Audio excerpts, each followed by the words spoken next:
Hello students, welcome to my channel. In this video हम बात करेंगे एनसीईआरटी एक्सरसाइज क्वेश्चन नंबर 2.7 की।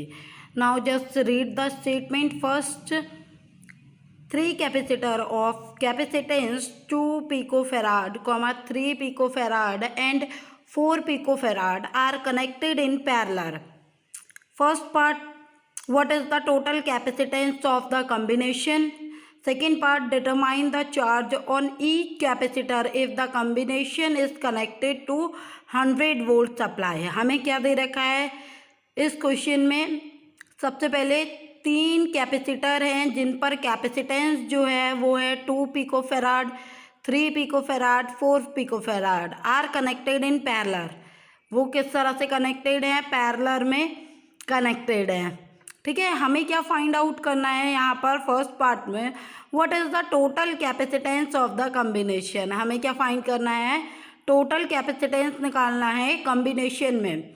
आइए सबसे पहले हम समझते हैं कॉम्बिनेशन। कॉम्बिनेशन मीन्स हमें यहाँ पे कौन सा कॉम्बिनेशन दे रखा है?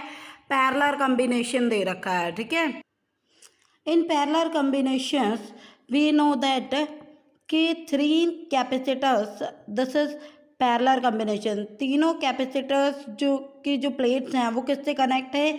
एक ही टर्मिनल से कनेक्टेड है। ठीक है, यहाँ पे हमने एक V वोल्ट की बैटरी लगा रखी है। पहले वाले कैपेसिटर को हमने नाम दे रखा है C1, दूसरे को नाम दे रखा है C2 और तीसरे को नाम दे रखा है C3। यहाँ पर चार्ज कैपेसिटर के पहली प्लेट पे जो चार्ज होगा वो होगा Q1, दूसरे पर Q2 और तीसरे पर Q3। तो यहाँ पर अगर हम टोटल इक्विवेलेंट कैपेसिटेंस फाइंड करें पैरेलल के केस में तो वो कितना होता है? CP = C1 + C2 + C3। यहाँ पर इस केस में पोटेंशियल जो होता है V remain same, potential same रहेगा। यहाँ पे वैल्यू में चेंज चीज क्या आएगा? Q1, Q2, Q3 की वैल्यू में हम चेंज निकालेंगे। ठीक है, now see in questions. This is the solution of question number 2.7। ठीक है, नाउ सी फर्स्ट पार्ट में हमें क्या पूछा गया था? What is the total capacitance of the combination. So here given that C1 = 2 picofarad, C2 = 3 picofarad, C3 = 4 picofarad, इस तरह से। और ये किससे कनेक्टेड हैं? 100 वोल्ट के बैटरी से कनेक्ट हैं। ठीक है, we know that in parallel combination C1 = CP = C1 + C2 + C3। मैंने C1 की वैल्यू पुटअप करी है, C2 की वैल्यू पुटअप करी है, C3 की वैल्यू पुटअप करी है। Just add this value, what will come?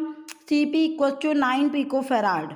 So total capacitance in parallel order what will come?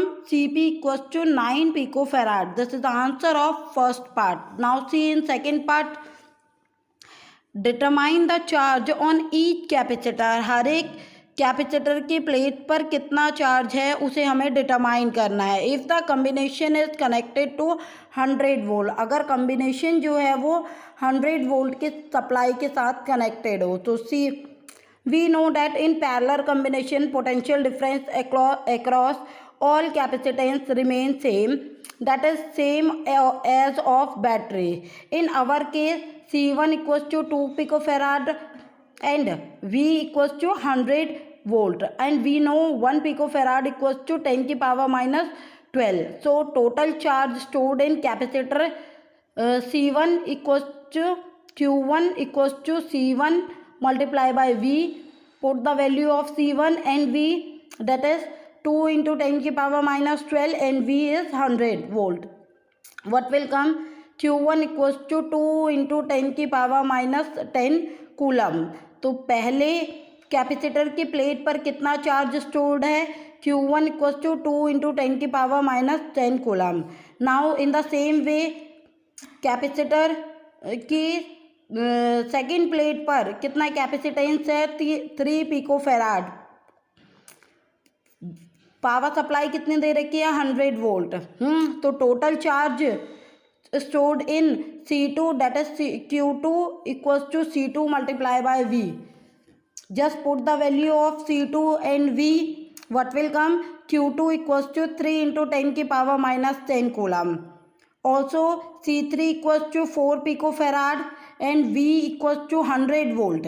Then therefore charge stored in C3, that is Q3 equals to 4 into 10 की power minus 12 into 100.